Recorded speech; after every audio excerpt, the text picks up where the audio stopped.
कभी कभी हम जो आईने में देखते हैं वो सिर्फ हमारा चेहरा नहीं होता, वो हमारे भीतर छिपे डर, पछतावे और अंधेरे का प्रतिबिंब भी दिखाता है। और अगर किसी दिन वो प्रतिबिंब तुमसे बात करने लगे तो समझ लो तुम्हारी कहानी अब तुम्हारी नहीं रही। कहानी शुरू होती है आरव मेहरा से, 21 साल का जर्नलिज्म स्टूडेंट जो सेंट हेलेना यूनिवर्सिटी में पढ़ता है। उसका स्वभाव जिज्ञासु है, हमेशा सच्चाई की खोज में लगा रहता है। रात को हॉस्टल के अपने कमरे में वह अपने लैपटॉप पर एक पुराना ब्लॉग पढ़ रहा होता है, the Forgotten Murders of Saint Helena University. 5 साल पहले इसी यूनिवर्सिटी में 3 छात्रों की रहस्यमय मौतें हुई थी, नैना शर्मा, अंकित राज और कविता देसाई। पुलिस ने उसे सुसाइड केस बताकर फाइल बंद कर दी, पर आरव के अंदर कुछ कहता है कि यह मामला वैसा नहीं जैसा दिखाया गया था। वह ब्लॉग स्क्रॉल करता है, तभी स्क्रीन पर एक पॉपअप आता है, do you really want to know the truth Aarav? Aarav चौंक जाता है, कोई उसकी मशीन हैक कर रहा है। वह रीस्टार्ट करता है पर सब गायब हो जाता है। उसका दिल तेजी से धड़क रहा है। अगली सुबह कैंपस में हल्की धुंध और रहस्यमय सन्नाटा है। कैंटीन में उसके दोस्त रीमा, विवेक और तनुज उससे पूछते हैं कि वह फिर उस मर्डर केस में क्यों घुसा हुआ है। रीमा उसे चेतावनी देती है, आरव, इस केस में घुसने वाले कभी ठीक नहीं रहते। पर आरव नहीं मानता, मुझे बस सच्चाई चाहिए। शाम को लाइब्रेरी में उसे ब्लॉक सी नाम का पुराना हॉस्टल सेक्शन याद आता है, जो 5 साल पहले बंद कर दिया गया था। वहीं से सब शुरू हुआ। वह मिश्रा जी, लाइब्रेरियन, से 2020 की फाइल मांगता है।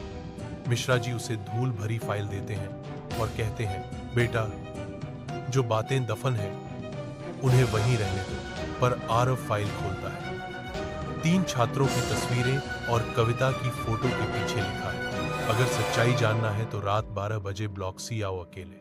उस रात 11:55 पर आरव हॉस्टल से निकलता है। रीमा को फोन करता है, मैं ब्लॉक सी जा रहा हूं। रीमा घबरा जाती है, लेकिन कॉल कट जाती है। ब्लॉक सी का दरवाजा जंग खाया है, हवा में नमी और सन्नाटा है। वह अंदर जाता है, दीवारों पर पुराने नाम, लाल दाग और टूटी ट्यूबलाइट्स। कमरा नंबर 308 में उसे एक पुरानी नोटबुक मिलती है। हम सबने एक खेल खेला था जो अब हमें नहीं छोड़ता। अंदर लिखा है, the dare of midnight mirror. पीछे से कोई फुसफुसाता है, आरव। वह मुड़ता है, कोई नहीं। दीवार पर लिखा है, तू भी खेल में शामिल हो गया। आप। कमरा अंधेरे में डूब जाता है और एक चीख गूंजती है। सुबह आरव जागता है, हाथ में वही नोटबुक, दीवार पर कुछ लिखा हुआ है। अब शुरू हुआ है असली खेल। पर जैसे ही वह पलटता है, शब्द गायब। कैंपस में हलचल है।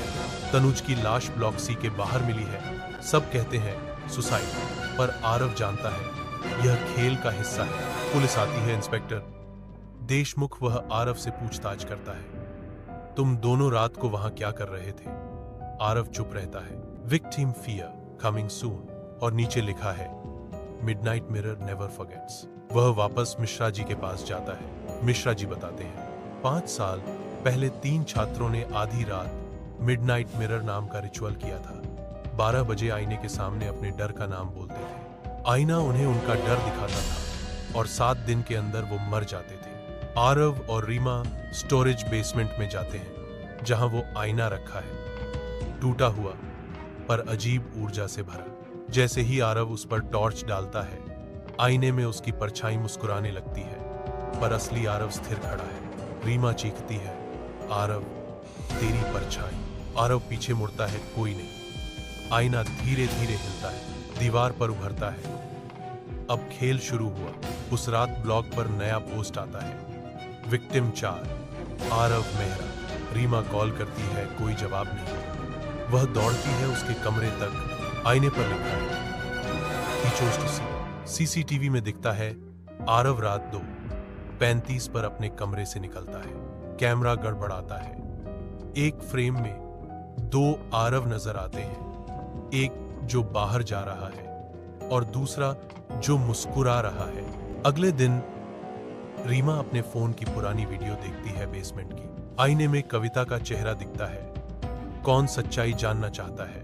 और उसी पल स्क्रीन पर नया मैसेज आता है। New message from Aarav, midnight mirror needs you. Reema आधी रात ब्लैक बिल्डिंग पहुंचती है। कमरा 308 में वही आईना, अब जुड़ा हुआ, चमकता हुआ। पीछे से आवाज, अब तू खेल की आखिरी खिलाड़ी है। आरव खड़ा है, पर उसकी आंखें काली हैं। वह धीरे से कहता है, शायद अब मैं सिर्फ आईने में जिंदा हूं। आईना चमकता है और दोनों के चेहरे एक दूसरे में समा जाते हैं। कमरा अंधेरे में डूब जाता है। रीमा होश में आती है। चारों ओर दर्पणों का घेरा, बीच में वो बंदी है और सामने आरव खड़ा है, जिसकी आंखें अब इंसानी नहीं हैं। आरव, आईना सब जानता है, वो जो हमने छिपाया। रीमा पूछती है, कौन छिपाया? आरव के चेहरे पर दर्द उभरता है। आईने में कविता का चेहरा दिखता है। तुम सबने हमें हंसी का मजाक बनाया, अब मैं तुम्हारे डर में जिंदा हूं। आरव दीवार पर मुक्का मारता है, खून बहता है। वह नोटबुक खोलता है। आईना झूठ नहीं दिखाता, अगर तोड़ दो तो सच्चाई आजाद हो जाती है। वह आईना तोड़ देता है। कमरा बिजली की चमक से भर जाता है। कविता की चीख गूंजती है और सब कुछ शांत हो जाता है। पुलिस अंदर आती है। रीमा जिंदा मिलती है, बेहोश। आरव का कोई निशान नहीं। फर्श पर सिर्फ नोटबुक। कैंपस फिर सामान्य दिखता है, पर यूनिवर्सिटी ब्लॉग पर नया पोस्ट आता है।